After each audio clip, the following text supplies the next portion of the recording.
Hello students, in this video we are going to discuss about one of the methods of preparation of alkenes, that is dehydrohalogenation reaction of alkyl halides.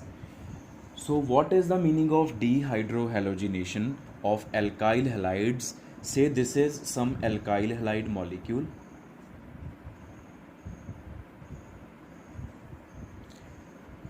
This is the alpha carbon and this is the beta carbon.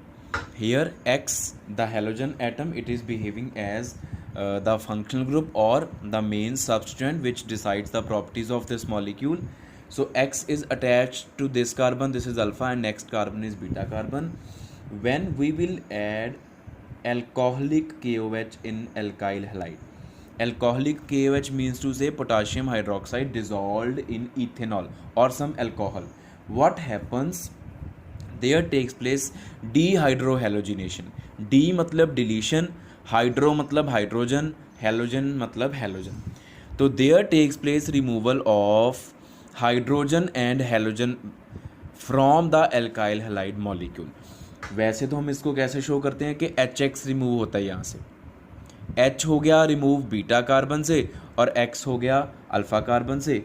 So there is removal of HX and there takes place formation of a double bond between the alpha and beta carbon. Now they are not alpha and beta, they are no more alpha and beta.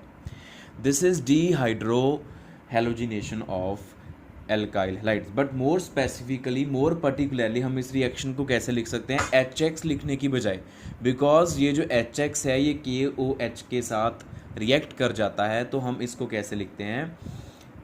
This set is written in another form as C double bond C alkene, उसके साथ KX और उसके साथ water. हम इसको ऐसे भी लिख सकते हैं.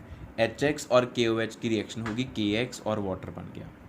तो ये दोनों चीज़ें बिल्कुल करेक्ट हैं. Both the set of products they are equally correct. असल में ये दोनों हैं ही सेम, ये दोनों अलग अलग नहीं है. They both are same. तो don't get confuse that they both are different और one will be major one will be minor. No, they both are same. आप ये लिख लो चाहे ये लिख लो. इसके बाद बेटा हम बात करते हैं इसके मैकेनिज्म की, कि इस रिएक्शन का मैकेनिज्म क्या है. बहुत ही सिंपल मैकेनिज्म है. Mechanism is E2 mechanism. E2 here E for elimination. Definitely elimination is taking place, elimination हो रही है. और 2 for bimolecular. तो बाईमोलिकुलर का मतलब ये हो गया कि जो स्लोएस्ट स्टेप होगा, जो रेट डिटर्मिनिंग स्टेप होगा, उसमें 2 रिएक्टेंट्स होंगे. There will be 2 reactants in the rate determining step.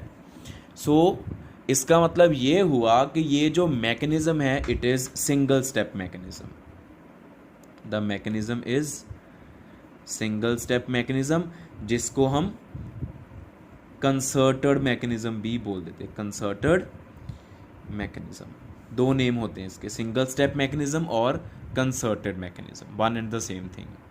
तो ये मैकेनिज्म को मैं आपको ड्रॉ करके दिखाता हूँ. जो सिंगल स्टेप मैकेनिज्म होते हैं उसमें क्या होता है कि जो रेट डिटर्मिनिंग रिएक्शन होती है, रेट डिटर्मिनिंग स्टेप होता है, उसमें 2 प्रोडक्ट्स आते हैं, 2 रिएक्टेंट्स होते हैं जो आपस में कंबाइन करते हैं. तो एक ही स्टेप में ये रिएक्शन होगी. असल में होता क्या है, ये जो एल्कोहलिक KOH है, alcoholic KOH produces a base that is RO negative, जिसको हम RO negative या OR negative, one and the same thing. Alkoxide ion है ये, this is alkoxide ion and this is a base.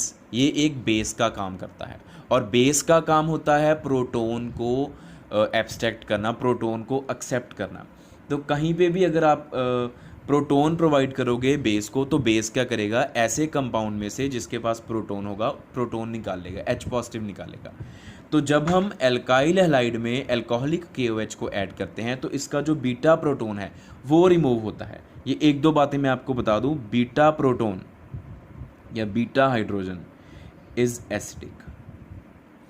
Beta proton is acidic. Acidic means to say it can be removed as H positive. ये मतलब होता है acidic का कि वो H positive की फॉर्म में बाहर निकल सकता है. ये दो पॉइंट्स हम यहाँ पे डिस्कस कर रहे हैं, ये दोनों मैकेनिज्म में काम आएंगे. तो जब अल्कोहलिक KOH आप एल्काइल हैलाइड वाले बीकर में डालोगे तो अल्कोहलिक KOH का मतलब क्या है कि इन दोनों के कॉम्बिनेशन से ये प्रोड्यूस हो चुका है और ये क्या करेगा, इस H पॉजिटिव को रिमूव करेगा, इसके ऊपर अटैक करेगा. तो ये हम मैकेनिज्म ऐसे लिखेंगे. We will write the mechanism in this way. ये है हमारा एल्काइल हैलाइड, ये है हाइड्रोजन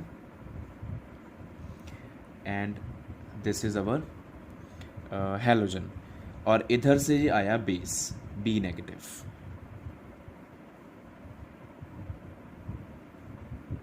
नेगेटिव क्यों डाला, वैसे भी यहाँ पे भी नेगेटिव है देखो, ठीक है, ये बेस है.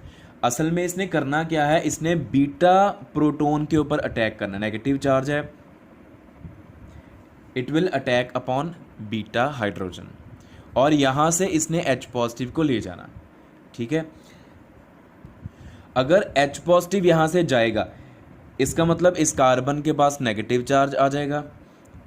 ठीक है, वो नेगेटिव चार्ज ये वाली कार्बन इस कार्बन के साथ शेयर कर लेगी. क्यों शेयर करेगी, because this carbon is electron deficient. Why this carbon is electron deficient, क्योंकि हैलोजन ने इस कार्बन से इलेक्ट्रॉन डेंसिटी को खींच के रखा हुआ. हैलोजन इज इलेक्ट्रोनेगेटिव, इसने इस कार्बन से इलेक्ट्रॉन डेंसिटी ले रखी है, तो this carbon is electron deficient. इसने इससे ले रखी है, अट्रैक्ट करी है, इसने इससे अट्रैक्ट करी है, due to which this hydrogen is having partial positive charge. इसी की वजह से, क्योंकि इसके ऊपर पार्शियल पॉजिटिव चार्ज है, इसी की वजह से ये B नेगेटिव इसके ऊपर अटैक करता है और इसको अपने साथ ले जाता है. फिर ये वाले इलेक्ट्रॉन्स जो हैं, this carbon shares these electrons with this carbon. Hydrogen से इलेक्ट्रॉन लेके कार्बन के साथ, और ये कार्बन फिर ये इलेक्ट्रॉन हैलोजन को दे देगी, because halogen is requiring the electrons. Halogen electronegative है. तो ये सिंगल स्टेप में रिएक्शन होगी और रास्ते में ट्रांजिशन स्टेट आएगी. वो ट्रांजिशन स्टेट कैसी नज़र आएगी वो मैं आपको ड्रॉ करके बताता हूँ. ट्रांजिशन स्टेट मैंने आपको पहले भी बता रखा कि कैसे ड्रॉ करते हैं. जो बॉन्ड्स टूटने होते हैं या जो बॉन्ड्स नए बनने होते हैं उनको हम डॉटेड शो करते हैं ट्रांजिशन स्टेट में. The bonds are shown dotted, which bonds which are going to be broken और which are going to be formed. जैसे ये B है, B का H के साथ बॉन्ड बनेगा, उसको हमने डॉटेड शो करा. H का C के साथ बॉन्ड टूटेगा, उसको डॉटेड शो करा. C और C का नया बॉन्ड बन रहा, उसको डॉटेड शो करा. C का X के साथ बॉन्ड ब्रेक कर रहा है, उसको डॉटेड शो करा. ये हो गई हमारी ट्रांजिशन स्टेट.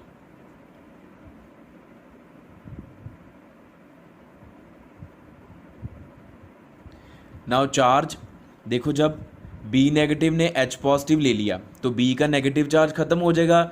यहाँ ये वाले दोनों इलेक्ट्रॉन्स X लेके जा रहा, तो X के पास नेगेटिव चार्ज आएगा. देखो फाइनल प्रोडक्ट पहले मैं आपको बना के दिखा देता हूँ. Final product will be this.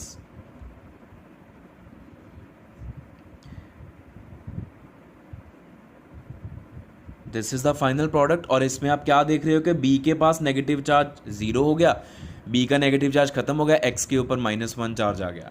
यहाँ पे X के पास कोई चार्ज नहीं था, यहाँ B के पास -1 था. तो ट्रांजिशन स्टेट में हम दोनों में आधा आधा बांट देंगे. पार्शियल नेगेटिव इसको दे देंगे, पार्शियल नेगेटिव इसको दे देंगे. दोनों में डिवाइड हो गया, -1 चार्ज, आधा इसके पास आ गया, आधा इसके पास आ गया. और फाइनल प्रोडक्ट में फिर X के पास पूरा नेगेटिव चार्ज आ गया, B के पास रहा ही नहीं बिकॉज उसके पास H पॉजिटिव आ गया. तो ये हमारा कंसर्टेड E2 मैकेनिज्म है फॉर डिहाइड्रोहैलोजिनेशन ऑफ एल्काइल हैलाइड्स. इसके बाद बेटा हमारे पास आता है इसी टॉपिक के अंडर रीजियो सिलेक्टिविटी. ये रीजियो सिलेक्टिविटी क्या चीज़ है? रीजियो सिलेक्टिविटी का मतलब होता है कि जब रिएक्शन दो प्रोडक्ट्स बना सकती हो लेकिन उन दोनों में से एक ही बने प्रेफरेबली, या अगर दोनों बने तो एक मेजर हो ज़्यादा कंटेंट में बने और एक माइनर हो लेस कंटेंट में बने, लेस अमाउंट में बने. That thing is called, that property of reaction is called regioselectivity. When a reaction is possible to yield two different products but one is formed preferably in major amount and another in the minor amount, उसको हम regioselectivity बोलते हैं. Let us take example of regioselectivity. For example हमारे पास ये alkyl halide है CH3 CH2 CHCl CH3, इसमें हमने add करा अल्कोहलिक KOH. अभी रिएक्शन क्या बताई मैंने आपको कि अल्फा कार्बन पर से हैलोजन जाएगा और बीटा कार्बन पर से हाइड्रोजन जाएगा. अभी हमारे पास दो beta carbon, we have two different beta carbon, so दो तरह के बीटा हाइड्रोजन है, तो दो products definitely will be possible. दो डिफरेंट प्रोडक्ट्स पॉसिबल हो गए. कौन कौन से?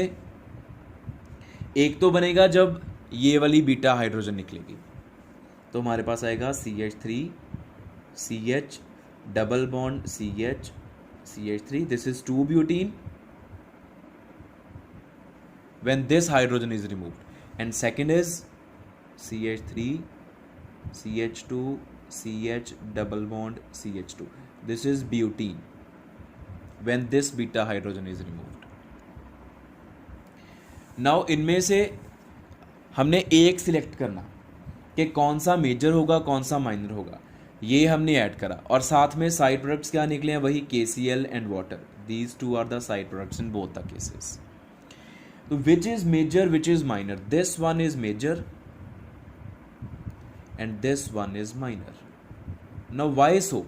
ये क्यों ज़्यादा अमाउंट में बना और ये क्यों कम अमाउंट में बना? इसका जो रीज़न है वो मैंने आपको प्रीवियस वीडियो में बनाया था, stability of alkenes. That alkene is more stable which is more alkylated, which means to say in which more number of alkyl groups are present around the double bond. जिस alkene में double bond के around ज़्यादा alkyl groups होते हैं वो ज़्यादा stable होता है due to hyperconjugation effect. तो अभी आप देख सकते हो कि ये डबल बॉन्ड है, ये दोनों कार्बन है डबली बॉन्डेड sp2 कार्बन, इसके ऊपर भी एक एल्काइल, इसके ऊपर भी एक एल्काइल. एल्काइल का साइज ना देखो आप, इसमें भी एक एल्काइल इसमें भी एक एल्काइल, वैसे दोनों सेम ही है मिथाइल मिथाइल. लेकिन अगर आप इसमें देखोगे, if you see in this, ये दोनों कार्बन है, इस कार्बन के ऊपर कोई एल्काइल नहीं है, दोनों हाइड्रोजन है. इस कार्बन के ऊपर ये एक इथाइल ग्रुप है, one alkyl. It is having two alkyl groups around double bond, it is having only one alkyl group around the double bond. So this is more stable and this is less stable, and this is the reason that why these are formed in such a different quantities. ये major है ये minor because ये ज़्यादा stable है. Definitely ज़्यादा stable है तो यही बनेगा, ये लेस स्टेबल है तो ये कम बनेगा. सो ये सारा जो डिसीजन हमने लिया कि कौन सा मेजर होगा कौन सा माइनर होगा, it is taken on the basis of stability of the alkene, and this is framed in form of a rule which is called Zef or Zef rule.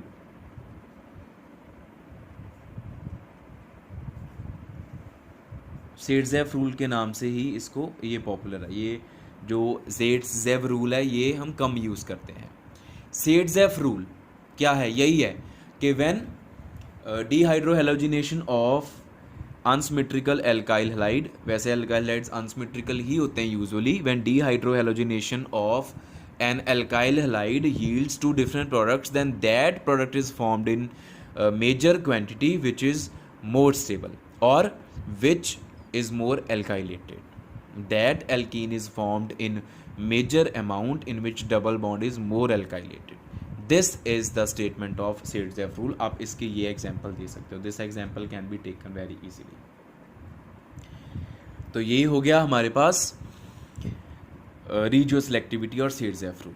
इसके बाद हमारे पास इस रिएक्शन के अंडर एक लास्ट चीज discuss करने वाली, वो है reactivity comparison.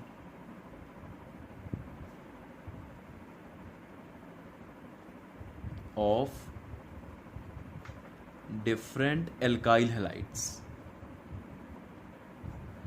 Different alkyl halides की रिएक्टिविटी को अगर हम कंपेयर करें तो 1 मिनट में कर लेंगे कि wherever there will be alkyl iodide, it will be more reactive than alkyl bromide, which will be more reactive than alkyl chloride, which will be more reactive further. than alkyl fluoride. What is the reason behind that?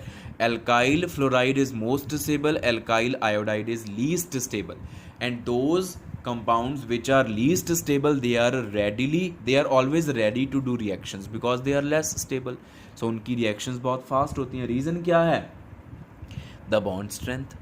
इसमें carbon और fluorine का bond very strong bond है due to less size difference. Bond length is very small carbon और fluorine के bond की. इसमें carbon और iodine का bond is very lengthy and long, so its bond length is large, bond length is more, due to which the bond strength is very less, so the carbon iodine bond can be broken very easily. That's why alkyl iodides are always most reactive of all the alkyl halides. अभी ये तो बात हो गई कि जब halides different है. If halide is same for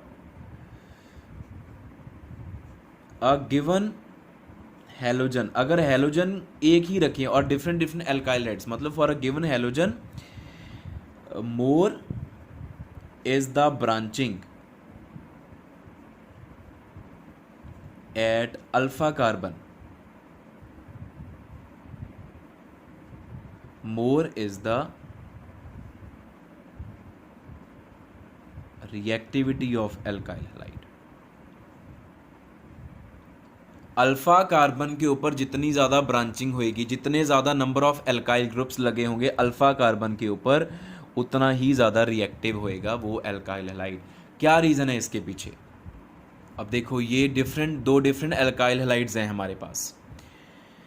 इसमें ब्रांचिंग ज़्यादा है, this is alpha carbon, 3 alkyl groups हैं अल्फा कार्बन के ऊपर. इसमें ब्रांचिंग कम है, इसमें अल्फा कार्बन के ऊपर 2 एल्काइल ग्रुप्स हैं. ब्रांचिंग तो एल्काइल ग्रुप्स के साथ ही इंक्रीज करती है ना, तो this will be more reactive. Why more reactive? इसके पास 3 बीटा कार्बन है और इसके पास 2 बीटा कार्बन है, तो इसमें बेस के अटैक करने के चांसेस ज़्यादा हैं, बिकॉज देखो 3 3 और 3 9 बीटा हाइड्रोजन है, इसमें 6 बीटा हाइड्रोजन है, तो chances of being attacked by base are more for this compound. तो इसके ऊपर बेस जल्दी अटैक करेगा, तो इसकी रिएक्शन फास्ट रहेगी, ये ज़्यादा रिएक्टिव होएगा.